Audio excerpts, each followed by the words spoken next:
I've been getting a lot of questions about people's property values. A lot of people are concerned, and rightfully so. I'm also one of them. Apparently, my property values went up, 32% in a few months. So it's a little weird. I just want to take the time and kind of talk with you all about how this is all working and why it's this way and what you can do to combat this. We're going to start talking about property taxes.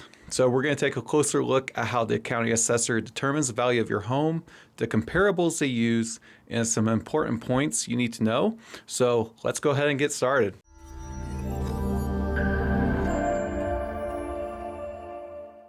And so before diving into the process, let's go over some important dates that you need to be aware of. So the appraisal date for tax year 2023 is actually June 30th of 2022.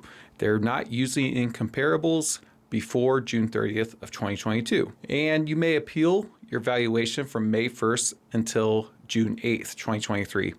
Now, this changes throughout Colorado, so it could be June 1st, could be June 8th. Many places are June 8th, but just don't get caught. It could be June 1st. The law does not allow assessors to use current sales, rental rates, or vacancies in their assessments. It's June 30th. So all these values for the properties are determined by sale prices between July 1st, 2020 to June 30th of 2022. So if you're going to want to test your value that you have, make sure that you are finding other homes that are similar to yours that have sold between those dates. So values for commercial properties is a little different. If you need to know more of that, you can reach out to me. Same thing though, it's got to be June 30th, 2022 or before. Assessors do not determine taxes,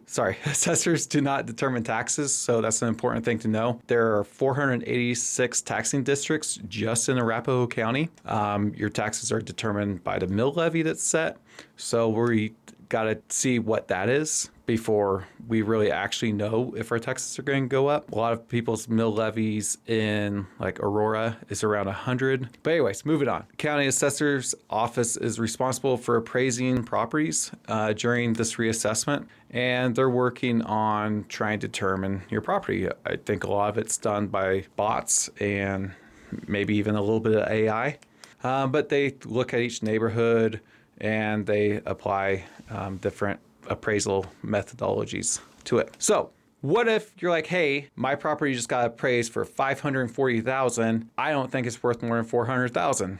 Well, if you disagree with your valuation placed on your property, you can appeal that. Just make sure you do that before June 1st or June 8th. So, and if you're considering appealing your property assessment, you need to find comparables. Now, comparables are similar homes in your area that have sold. Now, the best way to do this is look for homes that have sold as close to June 30th of 2022, but not over, but right then. So if you can find a lot of homes that sold for June 30th of 2022, you can find like 3 of them that sold in like June of 2022, and they average, and you just average them out. You can test it. I'm like, hey, this is what I think it should be. And send it in. That would probably be ideal to contest it. So if they have you at like 550,000, you find 3 comparable homes that are like right next door to you that sold in June 2022. You average those out and say, hey, same square footage, same all this stuff. That is your ideal situation. So basically you want to get as close to that as possible. So if you have to go back to May, most likely you're going to have to go further. Most of you aren't going to be that lucky. So, but if that's what you want to get to in a nutshell. If you do want to get an instant valuation of your property, you can go to my website, denverhomestay.com, click on sell, and you can get an instant value. So you kind of know about where you stand currently. Of course, they don't go off current, but we're pretty close to where we were within 2%. So, but if you're facing a tax increase due to the higher property valuation, there are some options that you can consider. One is a home equity line of credit, aka HELOC, or maybe even a reverse mortgage can provide you with the funds you need to cover the additional tax burden. Or if you are a senior and you've lived in your home for 10 years or more, then you can qualify for a tax kind of a rebate to help with your taxes and stuff. So if you have that, that's an option. Or maybe you might just want to downsize and do a house swap. This is actually a decent time to do a house swap.